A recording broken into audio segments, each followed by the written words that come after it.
President Trump has not tweeted since Twitter suspended his account last night. However, he did release a statement through his social media director overnight saying he totally disagrees with the outcome of the election. But he added, there will be an orderly transition of power on January 20th. Ben Tracy is following the latest from the White House. You have to go home now. We have to have peace. Nearly 3 hours after his supporters stormed the Capitol, President Trump finally released a 1-minute-long video telling them to go home, but also making it clear how he really feels about the violent mob. We love you. You're very special. He then justified their actions, saying these things happen when a sacred landslide election victory is so unceremoniously and viciously stripped away. Twitter locked the president's account for 12 hours and is threatening to permanently ban him. I call on President Trump to go on national television now. As hours of chaos passed without President Trump speaking, President-elect Biden called on him to be a leader. At their best, the words of a president can inspire. At their worst, they can incite. All 4 living former presidents expressed their outrage. George W. Bush called the attack on the Capitol insurrection, saying in a statement, "I am appalled by the reckless behavior of some political leaders since the election. This is how election results are disputed in a banana republic, not our democratic republic." President Trump's former defense secretary, General James Mattis, directly blamed him for the violence, predicting Mr. Trump will deservedly be left a man without a country. The president is also now completely at odds with Vice President Pence, Madam Speaker and members of Congress, attacking him for following the Constitution and refusing to try to overturn the election.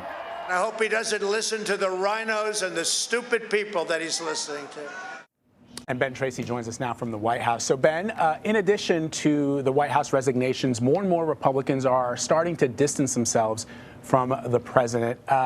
What are you hearing from the White House staffers as to why this, as opposed to the comments that the president made after Charlottesville, as opposed to, you know, we can go through a litany of things that the president has done that we use the word unprecedented. What was specific about this incident that caused them, with less than 2 weeks ago, to resign or to start to distance themselves from this administration? That's a great question. You hear from some of these people who are resigning about attacks on democracy, but you could make that argument that those have happened before in this administration.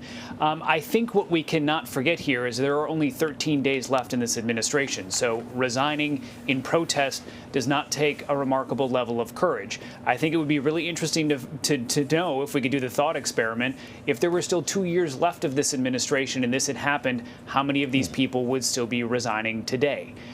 We won't ever know that. But, you know, there was some legitimate concern inside the White House by some who felt that this was just one thing too far, and not simply what happened at the Capitol, but how the president responded to it. So there is concerns along those lines. I think we should not understate this complete dissolving of the president's relationship with his vice president in real time yesterday. The president just went after him at that rally before these events took place on Capitol Hill, basically saying, if Mike Pence doesn't do what I want him to do, which is to subvert the Constitution, I'm not going to like him anymore. And then after Mike Pence did not do what he wanted him to do, he threw him under the bus on Twitter. And I think it's going to be really interesting. 13 days left. Do these two men ever speak again? Are they ever in the same room again? So there's a lot of unanswered questions here. Yeah, you know, it's so true. Just looking at sort of the comments on the president's Facebook page after he posted his criticism of the vice president, and, you know, what the president said, so goes his supporters. And almost immediately his supporters were angry and incredibly critical of the vice president, where he's enjoyed, you know, unflinching support for the last 4 years. But, you know, it's not just that. There are certainly people who have been allies of the president over the last 4 years that denounced the violence on Twitter, but, you know, but then said that this is sort of this is not what the Republican Party stands for, because the Republican Party is a party of law and order. But just a few hours before the storming of the Capitol, there was a rally being held. Some of the president's staunchest supporters, his personal attorney, his son, said some things that, you know, many would say helped to encourage and inflame the crowd. I want to play some of the sound. Let's have trial by combat.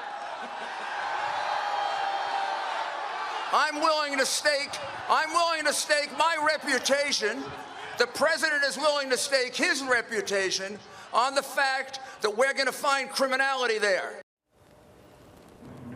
So the president spoke at that rally, and we saw a little snippet of the recording of the video at the top of your story.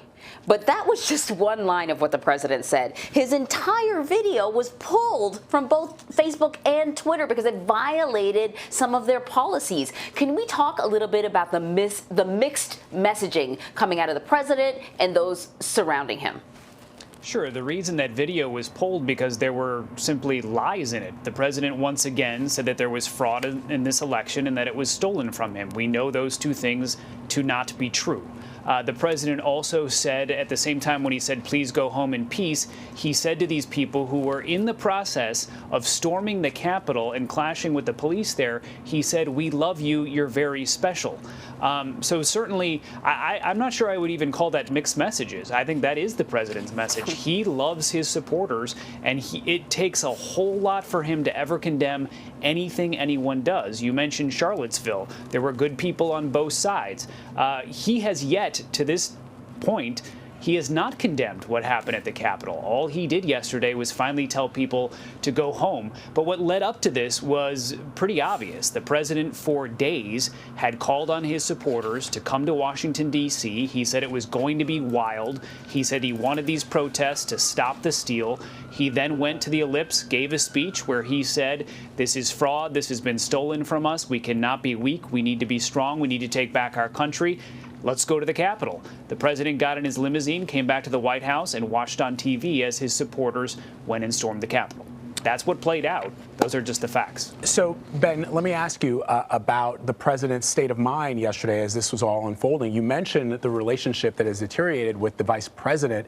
The vice president was hampered by the law. What the president was saying to his supporters, what the president was tweeting about, was not within the power of the vice president to do. It makes me wonder, and Anne-Marie and I have talked about this, if for Vice President Pence, this was all worth it, if only at the very end of the administration to be torched by the president of the United States and also to have his supporters turn against Mike Pence when throughout the 4 years they've been supportive of him because the president has been supportive. But I want to know, Ben, what you're hearing about as these events unfolded yesterday on television. What was going on in the West Wing? What was going on in the Oval Office? You would expect that any president seeing something like this happen with members of Congress ducking behind the aisles in the chamber, the House chambers, as Capitol Police draw guns, that he might want to either get on national TV or. But I just want to know what in my mind, I almost think to myself that as he watched this, he perhaps there was a smidgen of him that saw it happening and unfolding and thought to himself, well, this is why they want me to stay in power for another 4 years. Yeah, that did not happen. So yesterday in the West Wing, as this was happening, I walked through the West Wing to try to get some sort of reaction to what was going on, to say, what does the president think of this? Are you going to put out a statement? Is he going to talk to the country?